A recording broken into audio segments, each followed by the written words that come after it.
Hey guys, welcome back to Black Lotus Gaming. Today we're going to be kind of looking at all the different archetypes for the Bloomburrow Prerelease, so that you can get ready, and this is kind of the primer for it. As you know, there are 10 different archetypes, all with their corresponding guild, and in this set it's all about the different creatures.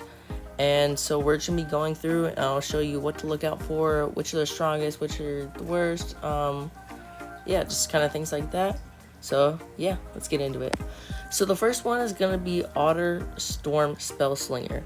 So this one is all about having otters out. It's of course Izzet, and basically letting you copy your spells, or just like Tempest Angler, basically putting +1/+1 counters. Well, that's not the main thing, but there is prowess that gets +1/+1 counters, and making your instant sorcery spells cost 1 less to cast. That's obviously super helpful. So there's just a lot of stuff letting us copy our spells. It's basically just your average Izzet Spellslinger deck, of course, and it's a really cool one, except for this is actually one of the weaker ones in the sealed format. If you're going to a pre-release, if you have a lot of this, you might consider building it, but it's not something I would really be looking after. And next is going to be Bird Flyers / non-flyers. This is another one that is kind of tricky just because of what it's trying to do. It's kind of all over the place because basically what it wants to do is it's a mix of flyers and non-flyers. As you can see, it says basically it wants to make your other creatures without flying have flying. So for that, you need to mix in creatures without flying. And what would pair well with this is, we're going to look in a minute, like the mouse with a Valiant. You can target them. You're going to get the Valiant benefit, and you can make them flying. Really cool. But there is some birds like Night Fisher on the left here that lets you create 1/1 blue fish, so they you can make them flying. And so yeah, so what this is kind of going to be in the middle, we're going to have our Signpost rare. On the left, we're going to have our honorable mention that's going to be kind of just good, you're going to want to look out of. And on the right, we're going to have our mentor cards. They're like, there's one mentor for each guild and for each kind of animal type. So yeah, this is kind of another weaker one. If you can make it work, it can be really cool though, especially because of all the evasion. Yeah, this is a super interesting one we haven't really seen too much before. So yeah, next is gonna be Rat's Threshold. This one's pretty cool. It is lacking a little bit. It's gonna be a slower one. This is a really fast set, especially in sealed. It's gonna be really fast. There's, I think, about 19 1-drops, and some of those being super powerful that we'll see in a little bit. But they're super, this is a super fast set, so this one's a little slower, which is alright. But if you can do it, the payoff is amazing.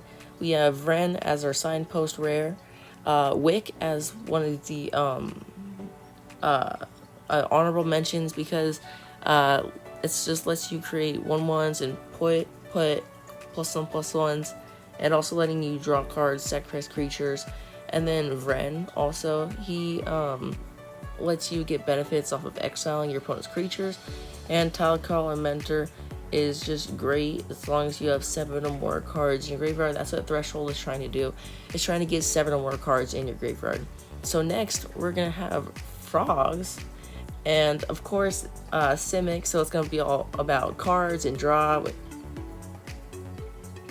Okay. So apparently, it's actually going to be about ETBs and bouncing creatures? Okay, that's crazy. So we have Clement. Basically, what he does is he lets you return frogs to your hand. So this is crazy. Simic is always about card draw and ramping, but not today.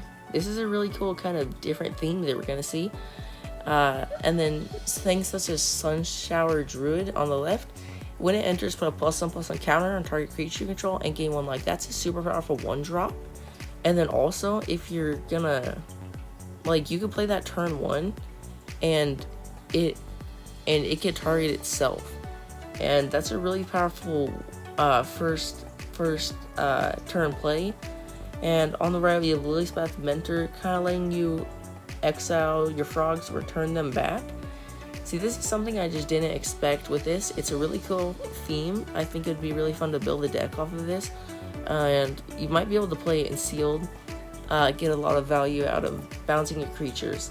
And it could work really cool. It's just, I think everybody's super shocked that it's not more ramp and card draw.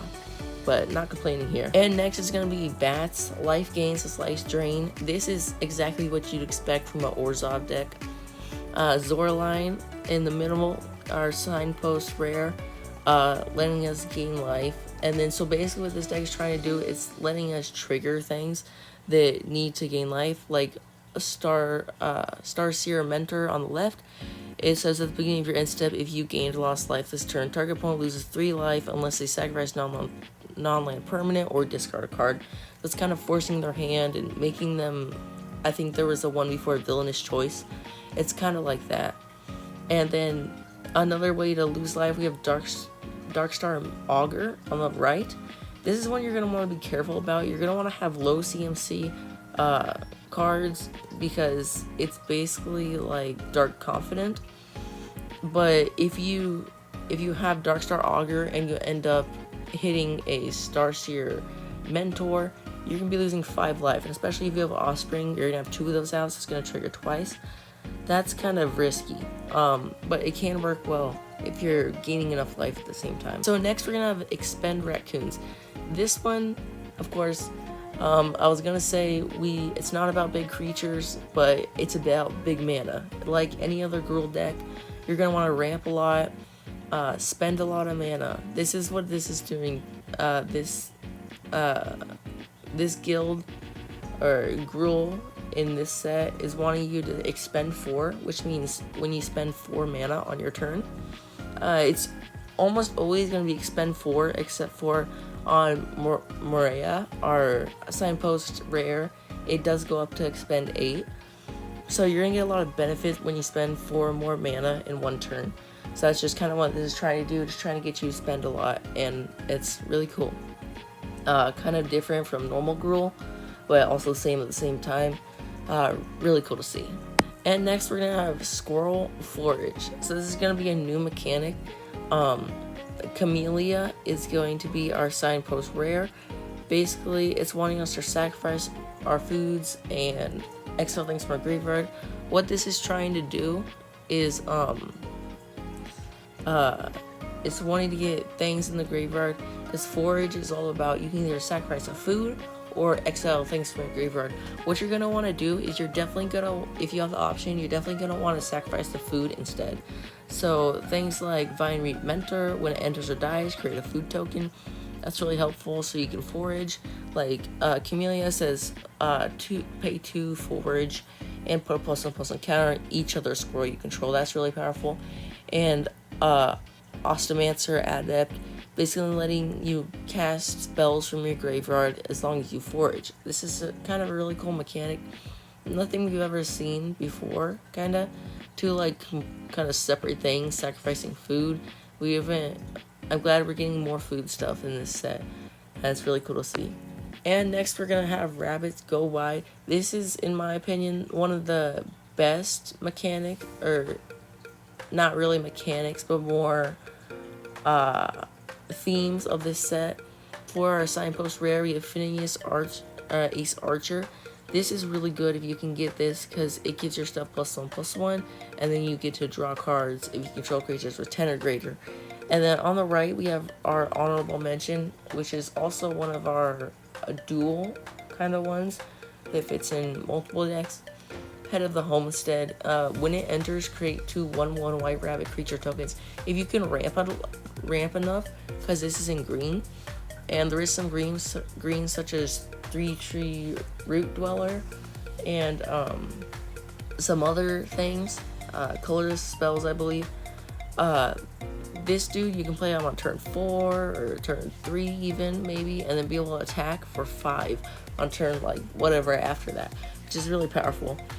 And also Burrow Guard Mentor is one you definitely want to find, because what it lets you do is its power and toughness equals the number of creatures you control. With this being a go wide token deck, that can be really powerful.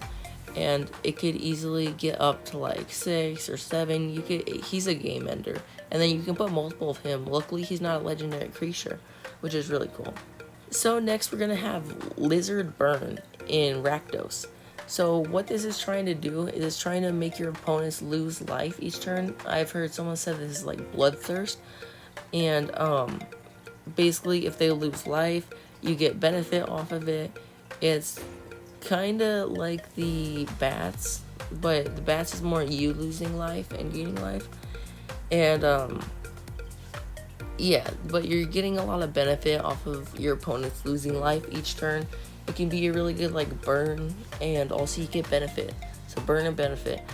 It's really cool, and yeah, I think it's a really fun thing to see. So the next one, and I believe the last one, is going to be Valiant Mice. We have, for a signpost rare, we have Mabel, Heir to the Cragflame, and Whiskerville Forerunner is going to be our kind of honorable mention, because when it becomes a target of a spell, you basically get a free creature, power 3 or less, which most of these creatures are mana value 3 or less, and most of them are 3 or less in this, so that's really cool. And we also have Seedglaive Mentor as our mentor card. So basically what Valiant is doing is it's wanting you to target your creatures with things each turn. So we're going to use a lot of combat tricks, such as like War of a Squeak, I believe, or I'm blanking right now, but there's a lot of ones you can mess with it. You want to do a lot of combat tricks, and also equipping creatures is also triggering Valiant. So yeah, it's really cool to see. And so yeah, that is going to be the last one. Make sure that if you ever need, take a screenshot of this if you're at the pre-release to look at this, because this is really helpful. I find it really helpful to know your set before you go play it, and I think it's going to be super fun. I hope this helped prepare you for the pre-release, kind of as a primer, and yeah, good luck playing sealed. So thanks for watching. I'll see you guys next time.